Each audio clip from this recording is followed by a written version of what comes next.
रतनपुर गांव, जहां बरसात का मौसम था। कुछ ही दिन पहले वहां एक चाय पकौड़े की दुकान खुली थी। दुकान के बोर्ड पर लिखा था जादुई चाय पकौड़ी। गांव के लोगों के बीच इस दुकान की चर्चा थी। रामू काका, अरे आपने सुना, हमारे गांव में एक चाय पकौड़े की दुकान खुली है। और पता है, दुकानदार दावा करता है कि उसकी दुकान के चाय पकौड़े जादुई हैं।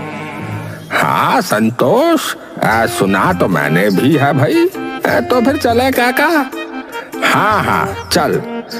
वैसे भी मौसम बड़ा अच्छा हो रहा है भाई। है देखो, बादल गरज रहे हैं, चिड़िया चहक रही है। ऐसे मौसम में चाय पकौड़े मिल जाए तो भैया आहा मजा ही कुछ और है। चल चल चल। दोनों बातचीत करते हुए उस दुकान तक पहुंच जाते हैं। नमस्ते, आपका इस जादुई चाय पकौड़े वाले की दुकान में स्वागत है। आप मेरी कौन सी चाय पीना चाहेंगे? जादुई लाल चाय, जादुई मसाला चाय, जादुई मलाई चाय, जादुई कड़क चाय, जादुई अदरक वाली चाय? अरे बस बस भैया बस, आप पहले ये बताइए कि आपकी चाय जो है वो जादुई कैसे है भैया? कैसे हो गई जादुई ये? वो तो पीने के बाद ही पता चलेगा। दुकानदार दोनों के लिए चाय बनाने लगता है और साथ में पकौड़े तलने लगता है। इधर रामू काका संतोष से कहती हैं, संतोष, इसके चाय पकौड़े खाकर हम जो है कहीं दूसरी दुनिया में तो नहीं चले जाएंगे ना भैया? क्या पता काका, ये तो चाय पकौड़े खाने के बाद ही पता चलेगा।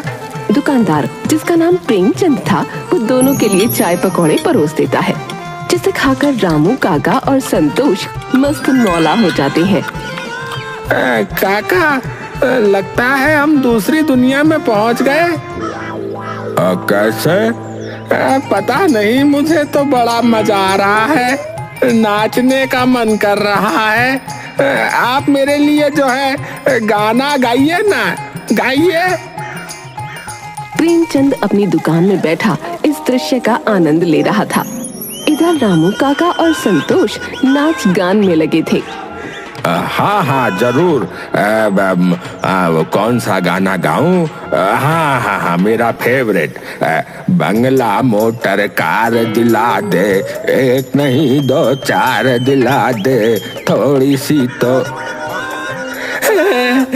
कैसे कैसों को दिया है, ऐसे वैसों को दिया है, मुझको भी तो लिपट करा दे, थोड़ी सी तो लिपट करा दे। दोनों का नाच गाना देखकर वहाँ पर कई सारे लोग इकट्ठा हो गए। वैसे तो बारिश की वजह से गांव का माहौल ठंडा था, लेकिन प्रेमचंद की दुकान का माहौल बिल्कुल गर्म था। बहुत जल्द प्रेमचंद पूरे गांव में जादुई चाय पकौड़े वाले के नाम से बहुत प्रसिद्ध हो गया। उसके जादुई चाय पकौड़ों की चर्चा दूर दूर तक थी। संतोष और रामू काका तो प्रेमचंद के रोजाना के ग्राहक बन गए थे। प्रेमचंद, जरा मेरे लिए एक प्लेट पकौड़े लगा दे भाई, और एक कड़क चाय बना देना। अच्छा। क्या बात है रामू काका, आज आपके साथ संतोष नहीं आया? सब कुछ ठीक तो है ना? कुछ ठीक नहीं है, तभी तो तेरी दुकान पर आया हूँ। आजकल व्यापार में बहुत नुकसान हो रहा है, इसलिए थोड़ा दुखी हूँ। सोचा तेरी चाय पीकर मन खुश हो जाएगा भाई। फिर तो आपने बहुत अच्छा किया जो यहाँ चले आए। मैं अभी आपको गर्मा गर्म चाय बना कर देता हूँ। प्रेमचंद रामू काका को चाय बनाकर देता है। चाय पीकर रामू काका का दिल खुश हो जाता है।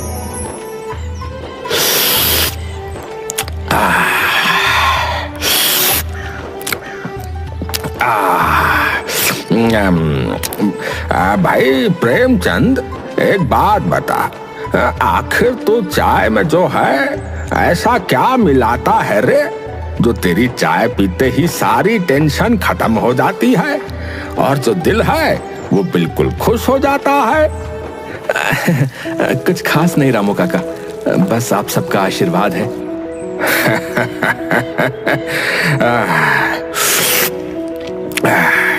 भाई तू चाय के साथ जो है बातें भी अच्छी बना लेता है। ठीक है, अब मैं चलता हूँ। है, ये ले पैसे पकड़। हाँ,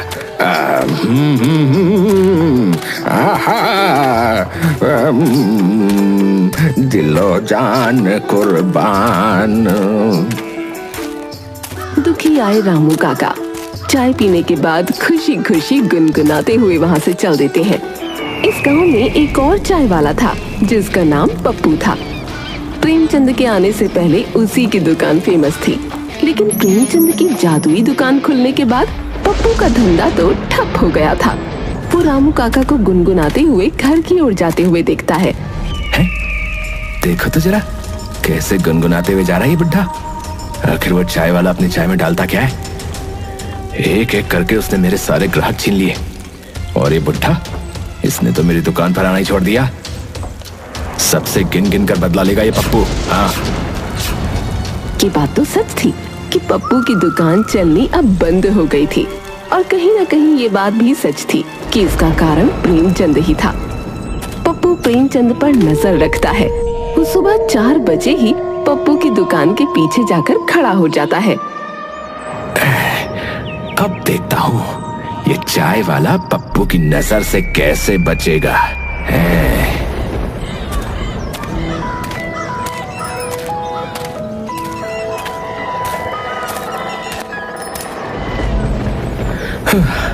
अरे बाबा, आज तो बहुत देर हो गई। जल्दी से सारी तैयारी कर लेता हूँ। 1 घंटे में ग्राहक भी आने शुरू हो जाएंगे। अरे, लगता है मैं तो अपनी भांग की पोटली घर ही छोड़ आया। ओहो, है? क्या कहा इसने? भांग की पोटली? तो इसका मतलब ये चाय और पकौड़ों में भांग मिलाता है। मैंने तो खामखा इसको महान समझ लिया था। इस तरह तो महान मैं भी बन सकता हूँ। अब देख चाय वाले, पप्पू तेरी छुट्टी कैसे करता है। पप्पू खुश होता हुआ वहाँ से चला जाता है। प्रेमचंद जल्दी से अपने घर से भांग की पोटली ले आता है और चाय बनाने वाले दूध में भांग की बहुत कम मात्रा डाल देता है, और साथ में पकौड़े बनाने वाले बेसन में भी। अब इतना बहुत है। हाँ, अब जल्दी से सारी तैयारी कर लेता हूँ। अरे बिरजू, आज इतनी सुबह सुबह कैसे आना हुआ? अरे क्या कहूँ प्रेमचंद भाई, सुबह सुबह जो है पत्नी से झगड़ा हो गया। चप्पल खा ली मैंने, फिर कहने लगी कि चाय नहीं बनाऊंगी, तो मैं तेरी दुकान पर आ गया भैया। अच्छा, तो भाभी का मूड खराब है। एक काम करो, अपने साथ भाभी के लिए भी ये चाय पकौड़े ले जाओ। भाभी का मूड सुधर जाएगा, देखना। बात तो तुमने बिल्कुल सही कही है। एक काम करो यार, मेरा भी पैक ही कर दो। तुम्हारी भाभी के साथ ही नाश्ता करूंगा अब तो। प्रेमचंद बिरजू के लिए चाय और पकौड़े पैक कर देता है। बिरजू घर पहुंचता है तो उसकी पत्नी गुस्से में कहती है, आ गए? किसने कहा था वापस आने के लिए? जब तक तुम मेरे लिए बगल वाली विमला की तरह कानों के झुमके खरीद कर नहीं ला देते, तब तक इस घर में कदम रखने की कोई जरूरत नहीं है। अरे भगवान, अरे देखो तो सही तरीक। बाहर बारिश का मौसम हो रहा है, काली काली बदरिया छा रही है? पक्षी देखो कैसे हवा में उड़ रहे हैं। और मैं इसीलिए तुम्हारे लिए जो है ये चाय पकौड़े लाया हूँ। भूखे इंसान को गुस्सा जरा ज्यादा आता है ना। तो लो, पहले खा लो, खाने के बाद फिर तसल्ली से झगड़ा कर लेंगे। हैं? लो खाओ। बिरजू की पत्नी को उसकी बात सही लगी। वो दोनों आराम से चाय और नाश्ता करती हैं। थोड़ी देर बाद, ए जी, एक बात कहूं? मैं सांस लेती हूँ, तेरी खुशबू आती है, एक महका महका सा पैगाम लाती है। मेरे दिल की धड़कन भी तेरे गीत गाती है।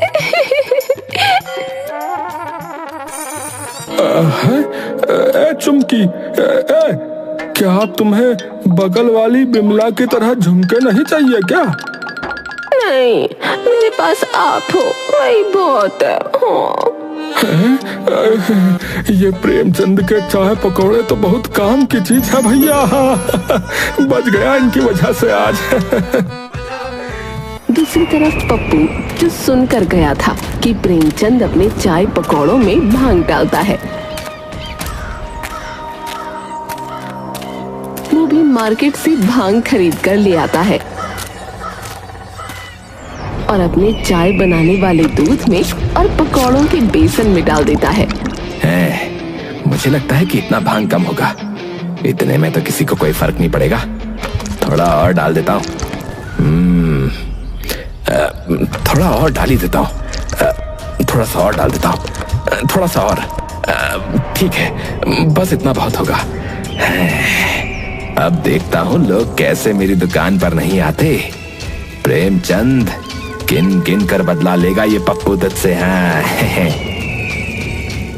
पप्पू अपनी दुकान लगाता है और ग्राहकों को आवाज लगा लगा कर बुलाने लगता है। अरे आओ आओ भाई साहब आओ। अरे बहन जी आओ। अरे मेरे मस्त मस्त चाय पकौड़े खाओ। मेरी दुकान के चाय पकौड़े खा लिए तो उस प्रेमचंद के चाय पकौड़े हमेशा के लिए भूल जाओगे। अरे भैया आओ। अरे अरे दादा। अरे अरे भैया। अरे आ तो सही। हाँ? अरे पप्पू, तू अपनी बराबरी कर भी रहा है तो उस जादुई चाय वाले से भाई। तुझे पता भी है उसके चाय पकौड़े में जो है जादू है भैया, जादू। बड़ा जादू है। जादू के नाम पे भांग डाल देता है।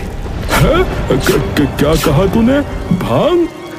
नहीं नहीं, मैंने ऐसा कब कहा। आप एक बार स्वाद तो चखिए, अगर पसंद नहीं आया तो पैसे नहीं दीजिएगा। हाँ। अच्छा, पैसे नहीं दूंगा। ठीक है, अगर ऐसा है तो ला एक कप चाय पिला और जरा जो है एक कप प्लेट जो है पकौड़े भी लगा देना। अच्छा अभी लगाता हूँ। अब देखता हूँ वो चाय वाला प्रेमचंद मेरी बराबरी कैसे करता है। ये लीजिए आपकी चाय और ये एक प्लेट पकौड़े। वो आदमी चाय पकौड़े खाने की शुरुआत करता ही है कि तभी वहाँ रामू काका और संतोष आ जाते हैं। क्या बात है मोहन, आज यहाँ चाय पकौड़े खा रहे हो? हम तो प्रेमचंद की दुकान पे जा रहे हैं। अरे ये कह रहा है कि इसके चाय पकौड़े प्रेमचंद के चाय पकौड़े से ज्यादा अच्छे हैं और ये जो है दावा भी कर रहा है कि अगर हमें पसंद नहीं आया तो ये पैसे नहीं लेगा। हाँ, फ्री की बात है तो है, खाने बैठ गया। मैं तो कहता हूँ तुम भी आ जाओ भैया, आ जाओ। मोहन की बात सुनकर रामू काका और संतोष भी पप्पू की दुकान पर ही चाय पकौड़े खाने के लिए बैठ जाते हैं। ला भाई, हमारा भी चाय पकौड़ा लगा जरा। पप्पू खुशी खुशी सबको चाय पकौड़े दे देता है।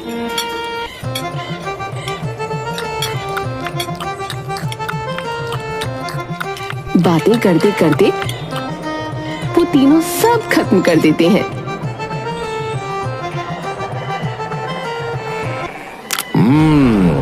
स्वादिष्ट तो थे, लेकिन जो है प्रेमचंद वाली बात नहीं थी। हाँ, साफ कह देते हैं, लेकिन मतलब बात सही है। काका मेरा सर घूम रहा है। आपका भी सर घूम रहा है क्या? वो सब तो ठीक है, लेकिन तुम इतना हंस क्यों रहे हो भाई? है क्यों हंस रहे हो तुम इतना?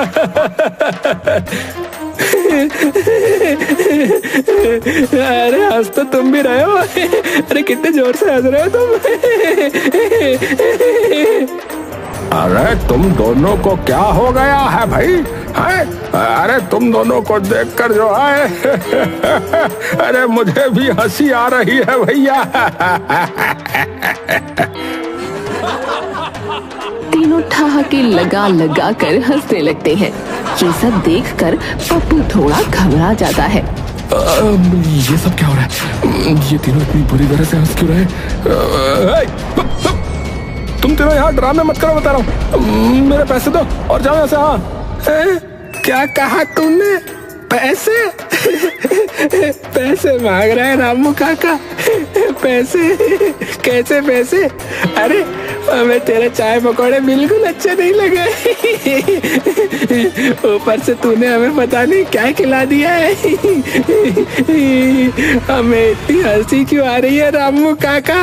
ए मोहनवा, काहे हंसी आ रही है रे? ए तू ही बता पप्पू, क्यों हंसी आ रही है हमको इतनी? बता ना। घबराकर किसी तरह पप्पू तीनों को उनके घर छोड़कर आता है। संतोष की पत्नी कहती है, जी आप तो ठीक से खड़े भी नहीं हो पा रहे, क्या आप नशा करके आए हैं क्या? नहीं तो, बिल्कुल नहीं, बिल्कुल नहीं किया नशा। मैंने कोई नशा नहीं किया। वो तो हमने पप्पू की दुकान से चाय और पकोड़े खाए थे, कोई नशा नहीं किया।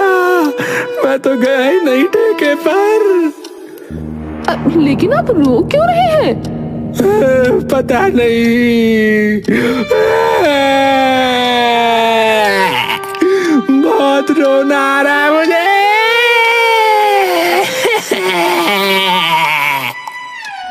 अच्छा बताइए, आपके साथ और कौन था? मोहन और रामू काका भी थे।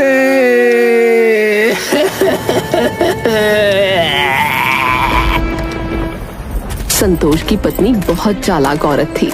वो मोहन और रामू काका के घर जाती है और उन दोनों की पत्नियों को भी इकट्ठा करके पप्पू की दुकान पर जाती है। अरे ओ पप्पू, बाहर निकल। तूने हम तीनों के पतियों को ऐसा क्या खिला दिया जो वो ठीक से खड़े भी ना हो पा रहे? तुझे तो हम छोड़ेंगे नहीं। तीनों अपनी चप्पलें निकाल के पप्पू की धुलाई करने लगती हैं। अरे बचाओ, अरे कोई मुझे बचाओ भाई, अरे कोई मुझे इस काली दुर्गा सरस्वती से बचाओ। पप्पू अपनी जान बचाकर भाग रहा था और वहीं वो तीनों पप्पू के पीछे पड़ी थी।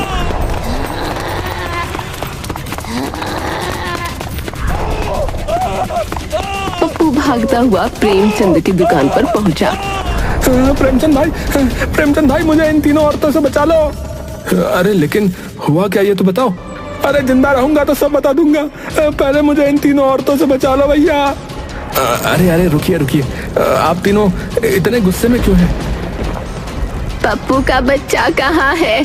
उसने हमारे पतियों को पता नहीं चाय पकौड़े में क्या मिलाकर खिला दिया है।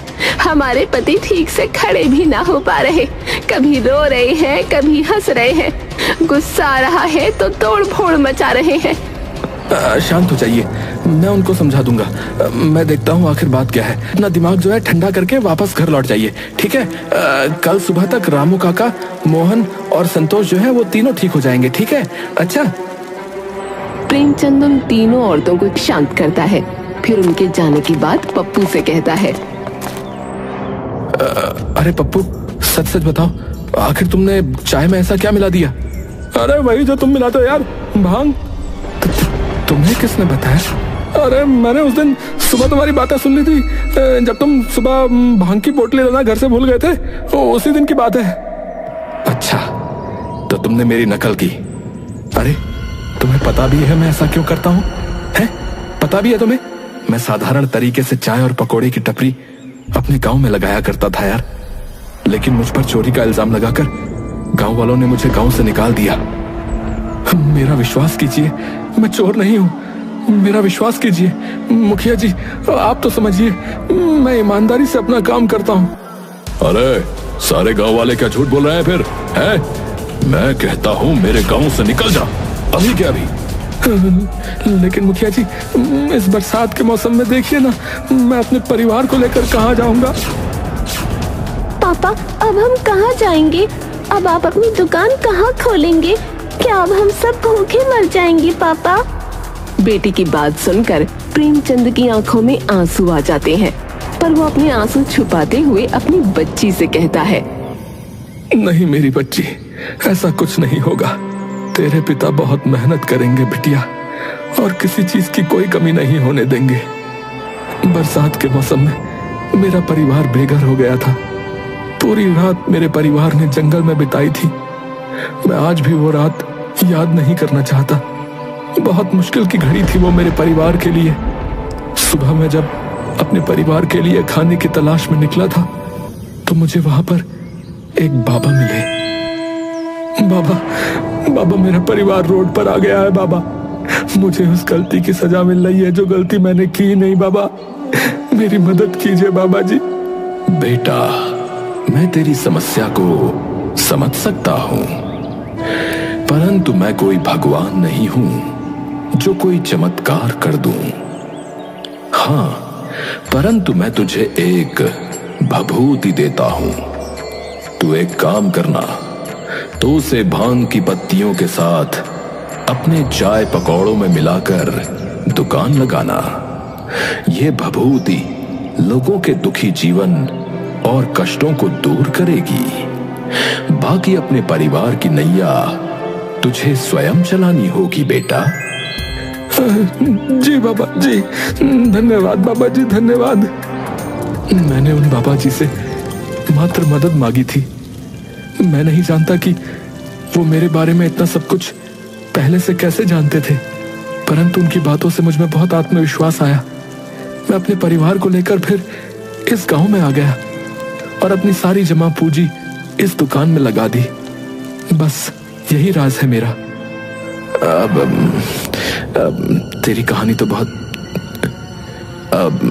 तेरी कहानी सुनकर बहुत दुख हुआ दोस्त। मुझे साथ ही माफ भी कर देना दोस्त। मैंने बिना तुम्हारे बारे में जाने तुम्हें गलत समझा। उस भभूति को भांग के साथ इस्तेमाल करना था, इसलिए मैं उसे भांग कहता था और तुमने गलत समझ लिया। अरे तो मैं भी क्या करता, तुम अच्छे से जानते हो। तुम्हारी वजह से मेरी दुकान बिल्कुल ठप हो गई है। मेरा भी तो परिवार है ना, मैं भी अपने परिवार में इकलौता कमाने वाला हूं। अब मैं समझता हूं दोस्त, क्यों ना ऐसा करें कि हम दोनों साथ मिलकर काम करें। बदले में तुम ये मेरा राज किसी को भी मत बताना। बाकी हमें जो भी मुनाफा होगा हम ईमानदारी से आधा आधा बांट लेंगे।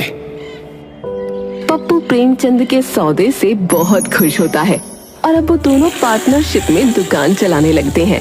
और ये राज कि प्रेमचंद अपने पकौड़े और चाय में क्या मिलाता है, राज ही रह जाता है। पूरे गांव के लोग अभी भी उनकी दुकान पर आते हैं, जादुई चाय पकौड़ों का लुत्फ उठाते हैं।